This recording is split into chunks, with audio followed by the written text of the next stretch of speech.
Shape the world your way in ARA History Untold, a historical 4X that has you lead your chosen people through the ages, going from scraping together 2 bits of stone to splitting the atom. This steps away from the pack in several key ways. It uses simultaneous turns to keep warfare unexpected. City development is in the forefront and cities will sprawl across the map. There's a huge focus on resources, production chains, and creating an individual industrial economy. You've got to make do with the tools you have, or go out and pilfer them from your neighbor. There's a constant struggle for prestige, the game's scoring metric. Every action and achievement awards points, and those who slip behind will be culled, eliminated from the match at breakpoints. It's a dynamic bottleneck that squeezes out the underperformers, leading to a final confrontation between the remaining superpowers. The studio Oxide Games boasts real pedigree with this sort of thing, with several of the team playing key roles in Civ 5's development. But this is a very different direction. Familiar, but with enough new spins to make it feel like a big step forward. But are its new takes enough to grant it a foothold, or will this be forgotten to time? Let's have a dig into ARA History Untold. Given we're in 4X territory, I figured the best way to go about this review was to split the game into its key pillars: explore, expand, exploit, and exterminate. Let's start with the first X. Exploration is, of course, a huge part of the game. From rudimentary beginnings, you're faced with countless unknowns for your budding people. As your scouts chart the surrounding areas, you'll discover treasure and wild beasts. Little by little, you'll tame the lands, stockpiling supplies to fuel your early game. Resources litter the land, and in ARA, they're important. These aren't just passive yields bonuses. Each of them can be used in various ways. As you develop, you'll start to discover new ones, and over the course of a game, a seemingly barren region may become filled to the brim with crucial materials. Given the sheer quantity of resources, you can't hope to do everything. What you have around you will shape your direction. You can't create a budding wine industry without any access to grapes, for example. I do like this approach. It made the resources feel impactful and meant your surroundings really matter when picking your path of advancement. That drip feeding of discovery continues through the game. As the world moves into new eras, underperforming civs will drop off and be forgotten to time. This replaces their lands with ruins for you to chart and explore. Again, big fan of this. Opening a new avenue of exploration later in the game is great, however, it didn't really function that differently from the opening gambit. The game world themselves are very solid. It ships with some well-balanced pre-gen maps, each with built-in choke points to create interesting gameplay. The random gen created some striking worlds, but I did have issues with the actual setup of it. Maybe I'm just a stupid person, but I do not know what the axial tilt of Jupiter is, and how that would have an impact on a 4X game map. More transparency with the setup options, as well as an option to shuffle settings here and there, would go a long way. But anyway, back to the 4X pillars. Once you've explored, found a nice nook somewhere, it's time to dig in and expand. ARA takes a region approach in the game, and despite my fervent love for hexagons, I'm okay with this. Each region is split into subsections, possibly containing resources. Certain buildings function better when they are placed together, say your industry buildings, and others provide bonuses to groups. For instance, you can place a windmill to boost the rest of your farms in a region. There's a balancing act of keeping food, resources, and industry ticking, whilst also meeting the demands of your people. They have several key metrics which can be boosted with amenities and buildings. Ignoring these upsets your people and attaches negative modifiers to a city. You can influence your population further with religion, which lets you consistently stack bonuses as you gain more followers. It's not a hugely deep system, but it has a big impact on the game. If you really want to flex your might, you can build wonders. These take up a lot of space, but have some powerful bonuses, not to mention a big boost to your prestige. Get a few of these built, and you can ensure you will not slip into irrelevance during the chapter cullings. As you grow, expand, and progress, your cities will start to annex more regions and spread across the map. Here's one area where the game really excels, doing something I've not seen before. Everything you build, it all connects together and creates a living world. You'll see people on the streets, working in the fields, celebrating the opening of a wonder. It's incredibly impressive and immersive, and it's great to have a sense of scale for your accomplishments. Makes it feel more like a simulation and less like a board game. However, as imposing as the open-ended building system is, it comes with some drawbacks. As you advance, you're always unlocking new buildings and possibilities, which is great. Out with the old, in with the new. But the simple act of upgrading or replacing is laborious. You're trying to find something in an ever-growing list of buildings, and it slows everything down. Now, I'm not going to dive too deep into that whole area right now, but hold on to that thought. I'll return there soon. Let's move on to the game's next pillar, exploitation.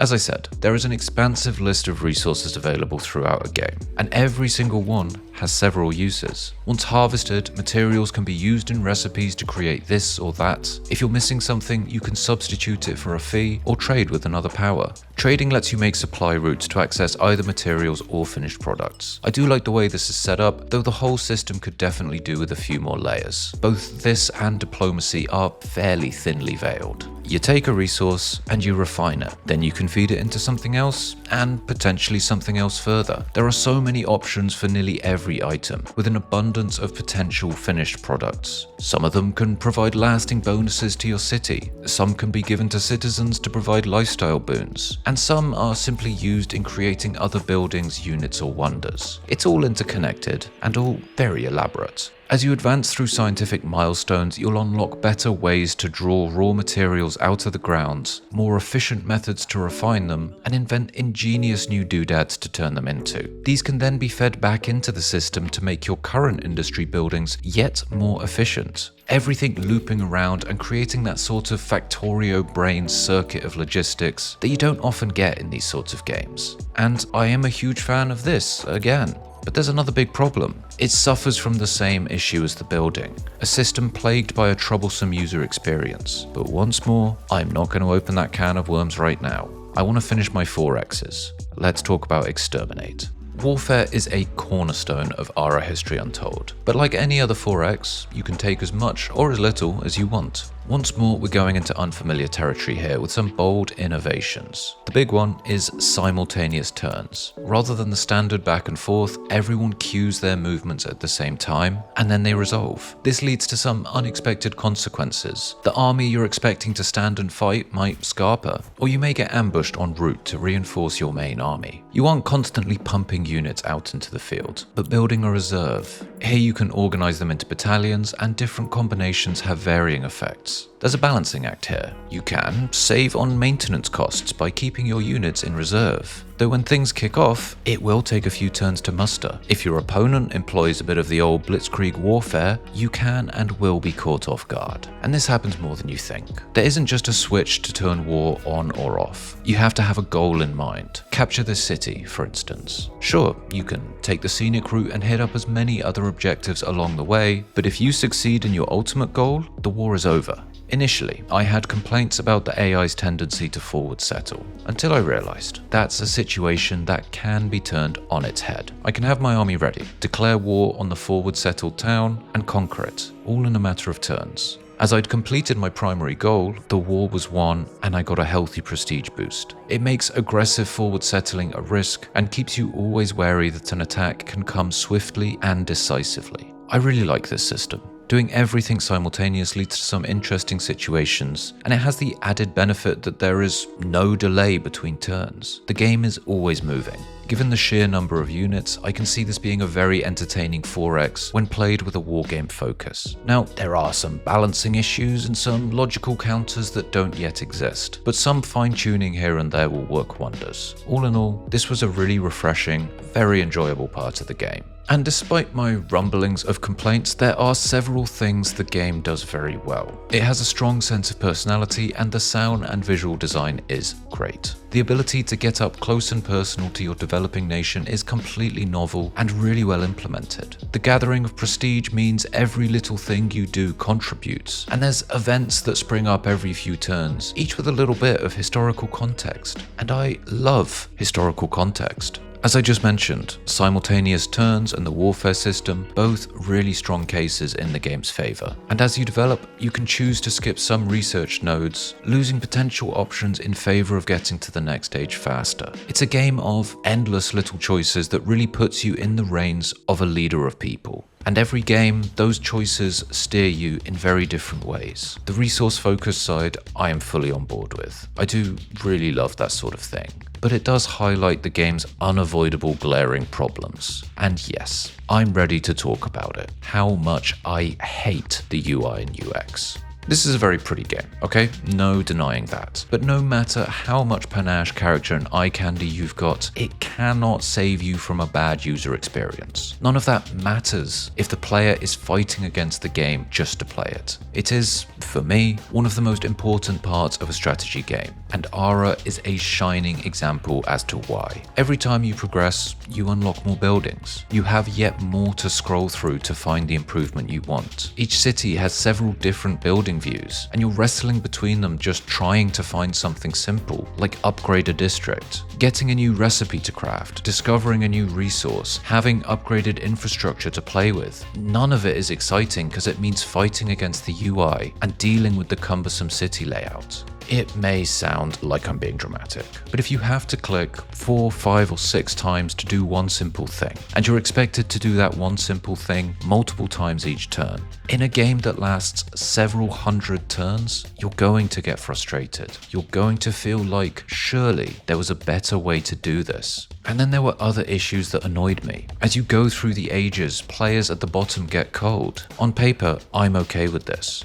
But as you get to the higher difficulties, the AI is balanced by giving them bonuses to prestige. Now, I was counting it turn by turn, and I could see no way they were earning those numbers. Essentially then, you're at the bottom trying to keep up, trying to reach figures that you know are artificially inflated. That's not fun. There's also a big question of balance. I noticed it in Warfare, but it's also prevalent with the bonuses, the resources, the goods. To be fair to the devs, there are so many different things to balance, and I'd be shocked if there aren't a lot of tweaks and changes made early into the game's life. But it's a factor that, along with all my other issues, I think could have been solved by an intensive closed beta for the game.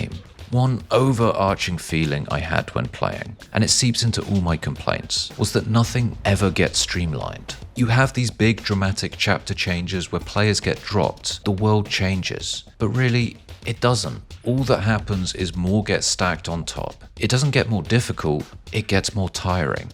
There's no feeling of a turning point. No excess weight is ever being shed. You don't hit that lightning in a bottle moment and feel like a huge step forward for your people. You think, great, now I've got to go and manually upgrade every single one of my farms one by one because I've invented tractors.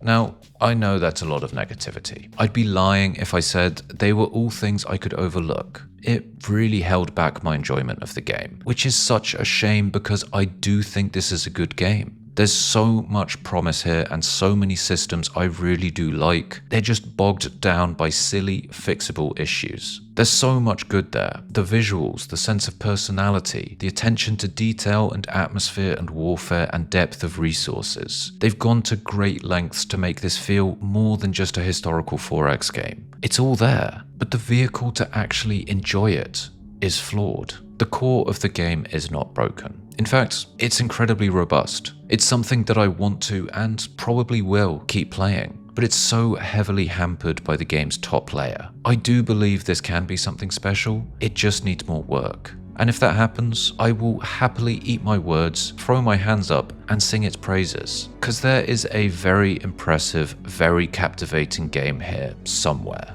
It's just stuck in a swamp of some questionable design choices. But maybe you can overlook all my UI and UX woes. Maybe the extra baggage between ages doesn't bother you. If you're thinking, I don't care, I'm still psyched, all power to you. I'd love to hear from you in the comments section.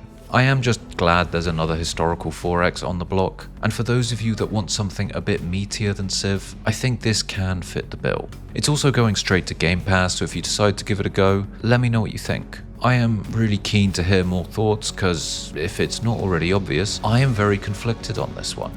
But anyway, thanks so much for sticking around until now, especially for those of you that actually sat through my impassioned rant about UI and UX. If you want to hear more examples of me being very opinionated on very boring things, please subscribe to the channel. I'm here every Saturday doing all sorts of strategy game things, but for now, one final time. This is ARA History Untold, a game that is bold, innovative, and exciting, thoroughly held back by frustrating problems and an infuriating user experience.